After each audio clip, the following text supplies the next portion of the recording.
So there's a topic that I wanted to discuss, and the topic is, does marriage affect disability benefits? We as special need parents know for a fact, and I don't think it's talked about a lot, but being married is not a plus when you have a child with disability. Like, they make it their duty to show you that being married means you gotta figure it out yourself. Let's talk about it.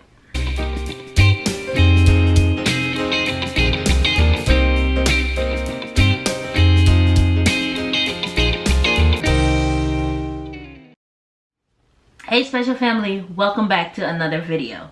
Today I wanted to talk about SSI because being married is not a plus in our world, in our special need world. And a lot of people don't talk about it, but it's true. Being married can get you nowhere. And I don't have anything against marriage, don't get me wrong. Marriage is a beautiful thing. But once you're in the special need world, you'll realize that the minute you say you're married, you're not eligible for jack. Nothing. Okay, so that's today's topic. If you're new here, I'm Autism Mom, and on this channel we talk about autism and everything in between. If you like to be part of the family, click that subscribe button, please, and hit that notification bell so you can know when we upload a new video. And I want to give a giveaway. Can you guys please subscribe? 3 more hundred followers. I need to get to 7,000 so I can give you guys a nice giveaway. So yeah, welcome to my channel. So, does marriage affect disability benefits? My son has been getting disability benefits now that I stopped working, and I'll tell you guys why I decided to do this topic. It seems that if you're married and you have a special need kid or two, it's almost like you're not eligible for any medical help. And we as special need parents, I think it's being looked wrong at, like, oh, y'all just want help and taking stuff while we work hard. No, we want medical help. A child with special needs needs a minimum of 3 different therapies. One of the therapies is ABA therapy, which they need 5 days a week. If we don't have Medicaid, and let's say we have a private insurance, that copay, and some people copays are more. My copay was $50 a day, and that's for one therapy. Now, if he gets that therapy 5 days a week, that is $250 a week. Plus, we didn't even get the speech and OT yet. Those also have copays. So basically, is it okay to bleed the family dry and leave them with nothing for medical bills? Why not look at the child's special need instead of at the parents' income? I'm not saying the parents are working because they don't want to rely on the system. They're not doing this because they're lazy. They don't want to rely on the system, but they're kind of being pushed that one parent needs to stop working so that they can get some medical help. It is very expensive to raise a child with special need when it comes to copays, medical bills. They don't want food stamps. They don't want none of that. All they want is help with the medical bills. Ask the parents to present to you that that child is really special need and has a medical disability, and then help the child from there on with Medicaid. That's how I look at it. I don't think it's fair to look at both parents' income and then use that as a criteria for the child not being eligible for medical help, because I've seen a lot of parents where that has pushed them into stopping with working or pushed the family into financial strain, and that's really unfortunate. So after a child starts receiving SSI, the law requires that they review that child's medical condition from time to time to verify that the child is still disabled. I didn't know that was a thing. Once Ramsey started getting SSI when he was little, when he was diagnosed, they called me like a year later and like, hi, I'm just calling to see if he's still disabled. And I thought it was a prank call, because I'm like, what do you mean if he's still disabled? He can't talk. He's in diapers. He has autism. What do you mean? But I wasn't what's the proper word? I wasn't literate about everything autism then. I was still figuring it out because we had just gotten a diagnosis and the whole nine. I just came back to the US. I was trying to figure it out. And I didn't know that that was something that they do, but they do that. They will call you every couple of years to make sure that child is still disabled. Apparently people get off a disability if the child, let's say you have a preemie baby, that preemie baby can get disability, and I didn't know that. And when that child gets healthier, they take that child off. So there's a reason for them to do like the checks in between. So let's say your child turns 18. What happens with the SSI program is that when a child becomes 18, they use a different medical or non-medical rules where they decide if the child or slash adult, because they're 18, can still get SSI payment. So for example, they won't count mom and dad's income anymore. They will just look at that child's income. So if that child had a job, they will look at their income. If that child, special needs child, if that special needs child had a job, they will look at their income. If that special needs child was married, they will look at their income.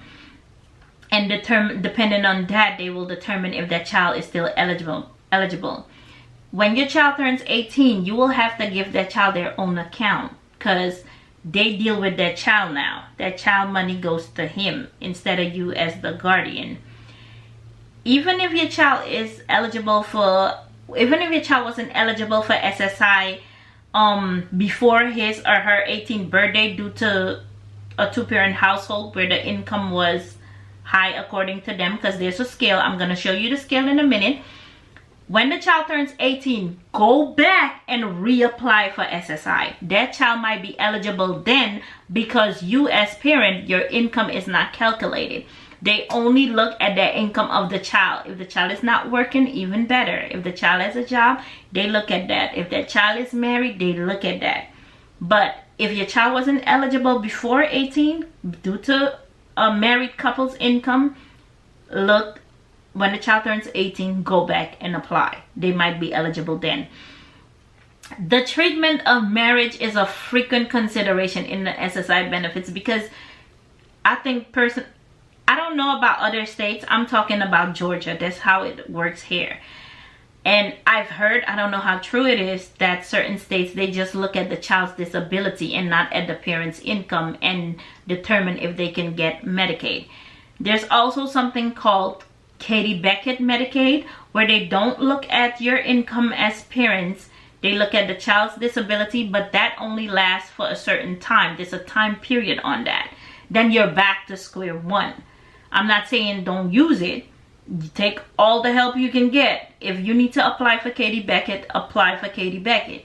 But at this point, if you're married and you're making more than a certain amount, they try to dig it to you. Like, dig it to you.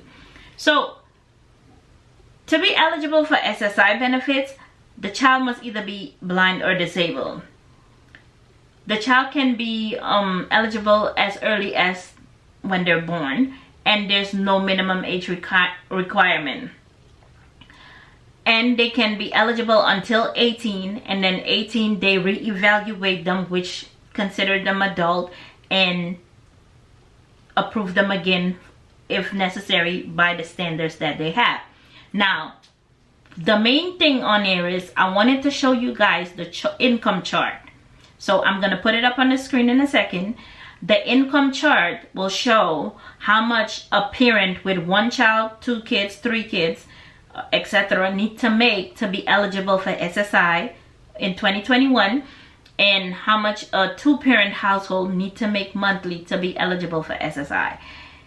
And as of 2021, I think the SSI payment is $7.94 a month, if I'm not mistaken.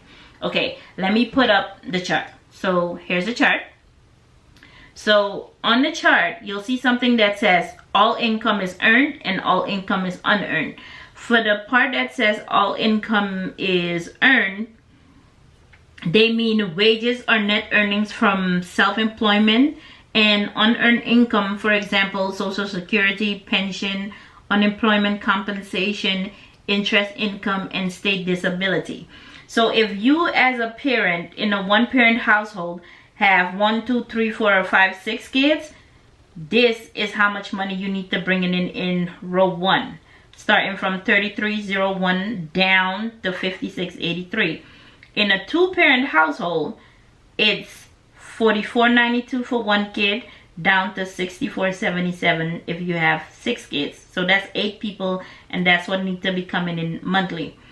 So for the unearned income, remember, unearned is like Social Security benefit, pensions, unemployment, interest income, and state disability.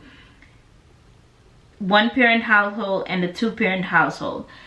So we need to keep in mind that they have a cap.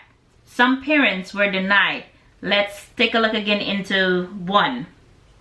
2-parent household with 1 child, and the cap limit is $44.92 for earned income. They have a job. Some parents were denied because they made $46.92. I kid you not. $200 over, they won't give them any help. So imagine if you're bringing in $44.92, your mortgage or your rent is $1,200. Let's say $1,200 to $1,500. That then you have bills. Maybe you have a car note, you have car insurance, you still have to feed everybody in the house, you probably have some student loans. Then this child's therapy, let's say they get ABA 5 days a week, which is $50 a day, $250 a week, which is $1,000 a month goes to ABA therapy. We didn't get the speech and OT yet. Let's say they get that twice a week speech, twice a week OT, $50 each. That's $100, $200 a week. That's another $800 a month.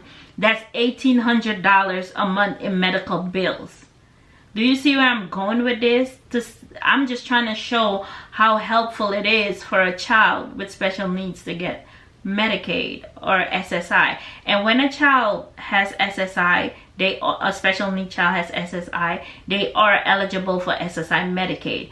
And a lot of companies, therapy companies, they would rather work with SSI Medicaid than the regular Medicaid that you get from the Medicaid office. It's almost like they don't want to touch that. But once you have SSI Medicaid, your child is accepted into any therapy place because they know they get paid. But this is the reason why in a 2-parent household with special need kids or a special need child, one parent would then stop working because you're basically working to pay medical bills. After you've paid rent, car notes, food on the table, bills, you're left with nothing. Like nothing. And that's all due because you make $200 more. You see where I'm going with this? So it kind of forces them into one spot. And I didn't even get the daycare. Because imagine if that child has to go to daycare because you guys have to work. That's another bill added to it. You're in the negative.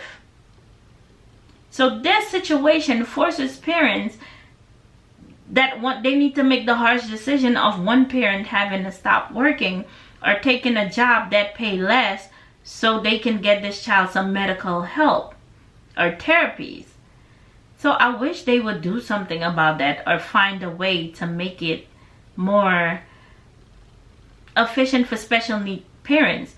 We don't want your food stamp. We don't want, I know there are people out there who really need it. All we want is some Medicaid for these special need kids so they can get these therapies. And we would like y'all not to look at our income and look at the child's medical need. Like if they would do Medicaid based on the child medical need, that would be awesome for special need parents. Don't do it based on my income. Now if a parent was making hella money, I'm like, yeah, you can pay for that. Now don't get me wrong now. I'm not, but if it's a parent is struggling and they're over the bracket by $100 or $200, that's ridiculous. If the parent falls in a yearly income of $50,000, come on. Now if the parent is making $100 grand or $200 grand a year, by all means they could pay for that. But if the parent is not making that much money a year, I think the state needs to go by the child's medical need and not by how much the parents make. That's why I'm saying, like, being married is not a plus when you're looking for help for your kid. Being married sends you to the bottom of the list, like, yeah, you're not eligible. It's a 2-income household, without taking into consideration all these bills that come with it. Like, I think they should focus more on the child's needs than on the income of the parents. So if you have something you want to add or something you need to correct me on, I don't know everything, please feel free to comment below. And if you share the same feeling as I do when it comes to it, because there are parents out there who really need the help, and being over by $50 or $200, that's ridiculous that they can't get Medicaid for their child. So if you have a different feel on that, please comment below, because I don't know everything. I can learn from you guys just as much as you learn from me. We're here to help each other.